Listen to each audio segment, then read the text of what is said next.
You're aware, Mrs. Paine, that I'm going to be asking you questions today about your relationship with Lee Oswald and his wife, Marina. Yes. Though the events about which you will be testifying happened many years ago, are they still relatively fresh in your mind? They're very fresh in my mind. And is that because of the historic importance of what ultimately happened? Well, yes, certainly that. And it was a major national tragedy and a personal tragedy for me. When the president was murdered? Yes. Okay. When is the first time you met Lee Harvey Oswald and his wife, Marina? It was in February of '63. I met them at a party in Dallas. You were aware that Marina was from Russia, and Oswald, who had defected to Russia in 1959, had met and married Marina in Russia? Yes. Did you speak Russian at the time? Yes, I did. Did you develop an ongoing friendship with the Oswalds? Yes, I did. Well, with Marina. More. In your association with Marina, did you learn whether or not her husband encouraged her to speak English? No, he didn't want her to speak English, Okay. which I felt was very restricting and unfair on his part. He spoke to her and their daughter only in Russian. That's right. In March of '63, did you learn that Mr. Oswald wanted Marina to return to live in the Soviet Union? Yes, she told me that he wanted her to go back. And during your contact with Marina, did you discern that she did not want to go back, that she liked America, wanted to stay here? She wanted to stay here very much. She did not want to go back to the Soviet Union. Okay. In April of '63, did Mr. Oswald leave for New Orleans to find work? Yes, he'd lost his job and he went. And did Marina stay with you pending her husband's getting settled in New Orleans and calling for her to join him there? Yes, that's right. I suggested that she stay at my house until he could call after he'd found work. Did you drive Marina and her daughter to New Orleans to live with Mr. Oswald? Yes, after he called. In July of '63, did Marina write you a letter from New Orleans informing you that it looked like she was going to have to go back to Russia? Yes, that's when I actually wrote a letter saying that she could stay with me if she wanted to. Did Marina, in fact, come to live with you? Yes, Was she that in did. September of 1963? Yes. Did you drive to New Orleans to pick Marina up? Yes. When you arrived in New Orleans, did you learn or did Mr. Oswald tell you about his political activity in New Orleans? Yes, he said he'd been passing out leaflets, pro-Castro leaflets, and some anti-Castro people had caused a disturbance, and he'd spend a night in jail. Okay. So Oswald remained in New Orleans, and you brought Marina and June, the daughter, back to live with you in Irving. That's right.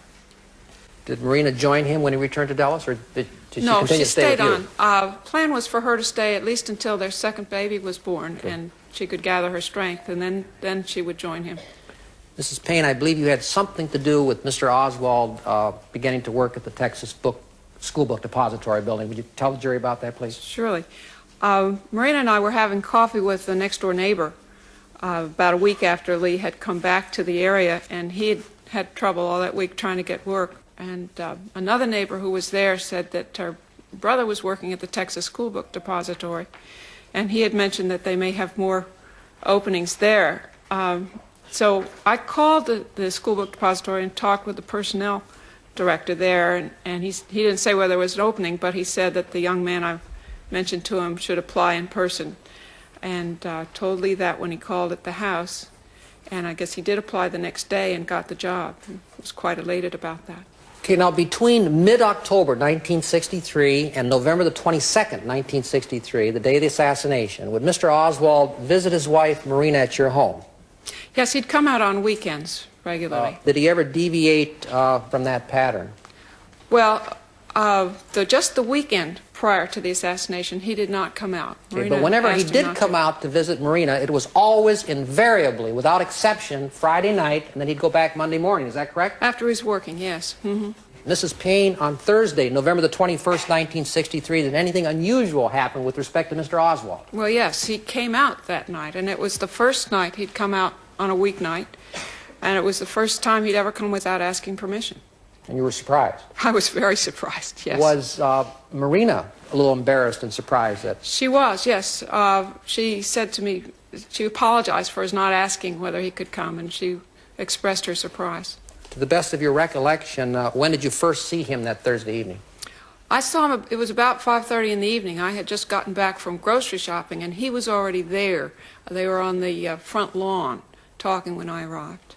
Okay. Do you recall saying anything to him as you entered the home? Yes. What did you say to him? I said, our president is coming, and I was very excited about it. He didn't really reply, he sort of brushed on by and said, oh yeah, this was in Russian. He said da or what? Yeah. Mm-hmm.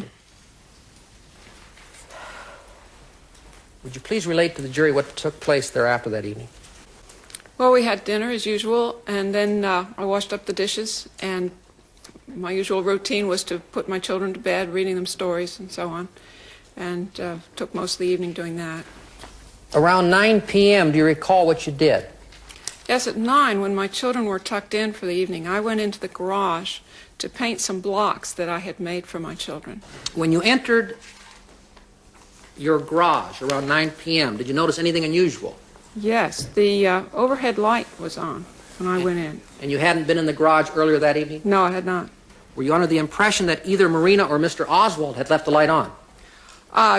Doubt seriously it could have been Marina. She was very good at turning out the lights if she ever went in there, and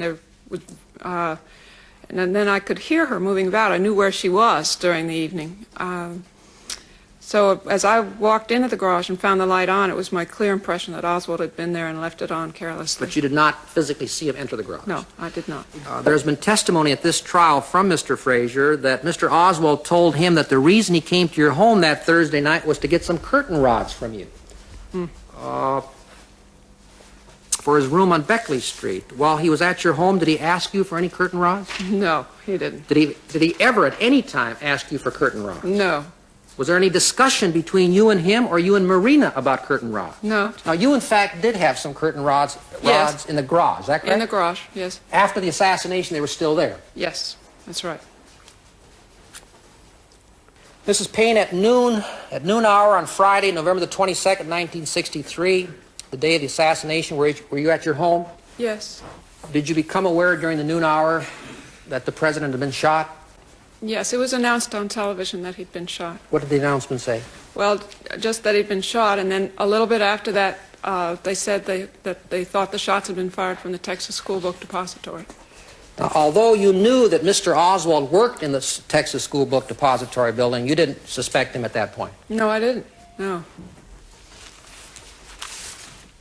What is the next thing that happened pertaining to the assassination? Well, the next thing, they announced on the television that the president had died, and very shortly after that, there were 6 officers that came to my front door from the Sheriff's Department and Dallas Police Department and asked to come in. They want to search the home? Yes, they did. Did they eventually search the garage? Yes, they went pretty immediately to the garage. While in the garage, did the officers ask you if Oswald had any guns or weapons? One of the officers asked if he had any guns, and I said no. And then I translated the question to Marina, who said yes, that he had a gun, and she indicated a blanket roll on the floor in the garage, pointed to it. When Marina pointed to the blanket in your presence, did the officers check to see if the rifle was still in the blanket? Yes, he picked it up, and it bent over his arm, limp, like a rag. It was clearly empty. Did Marina move out of your home after the assassination, ma'am? Yes, she did. Mrs. Paine, did Oswald leave his wedding ring behind for Marina on the morning of the assassination? Well, a few days after the assassination, 2 men from the FBI came out saying that Marina wanted his wedding ring, and I didn't know just where to look, but we looked in the bedroom and found it in a teacup there on the dresser. Did the thought occur to you that his leaving the wedding ring behind with Marina on this occasion may have been in the nature of a farewell? Well, yes, it occurred to me that he may have felt she wouldn't see him again. Mrs. Paine, would you briefly describe how the Oswalds got along with each other? Well, they were very important to each other, and they cared about each other, but they fought a lot. They bickered and argued. Mrs. Paine, am I correct in saying that you feel you got to know Lee Harvey Oswald fairly well? Yes, I really think so. I really think that Marina is the only one who knew him well. But I saw him a lot during those 2 months before the assassination, and no doubt saw him more than any other individual. And he was at home there. He was comfortable. I feel I got a good picture of what he was like. You even tried to teach him how to drive a car, is that correct? Yes, I did. We had several lessons. In all the time you knew Marina and Lee Harvey Oswald, did you ever see Mr. Oswald have any kind of a relationship with anyone other than Marina? No, I didn't, no. Did he ever receive any telephone calls at your home of a mysterious nature? No, he never received any calls of any nature. So you're not aware of any contacts he had with anyone? No. Were you able to discern how Lee Harvey Oswald viewed the world about him? I think he saw the world as hostile, and he really had very little good to say about other people. Were you able to discern how Oswald viewed himself? I think he had kind of an Oh, inflated... these are such, What? you know, Rule 701 question, well, Your Honor. but I Thank don't you, care objection. whether it's Rule 1957. Well, Your Honor. I'm going to sustain as to what he himself felt. You can give your observations, Ms. Paine. As to what he felt. No, what you saw and observed, you can't Oh, tell what right, he felt. right, You weren't okay. in his body. You I don't get know you. what he felt. Understand? Yeah. Okay, thank you. Well, were you able to discern how Oswald viewed himself? That's the same question? No, it's a Well- different question, Your Honor. I could That's see... I Please. sustain. I think I could... Please, just a minute. Yeah. See, the judge sustained it. That means you can't answer. I know you didn't realize that, but that means you can't answer the question. Why don't I just say how he spoke? Well, all right, sure, you can tell how he spoke. I think you've already figured it out, Ms. Paine. How did he speak? Well, he Judge, you spoke can't with- expect me to figure it out. I'm only the lawyer in the case, so. He spoke with derision about other people, and proud of himself and his ability.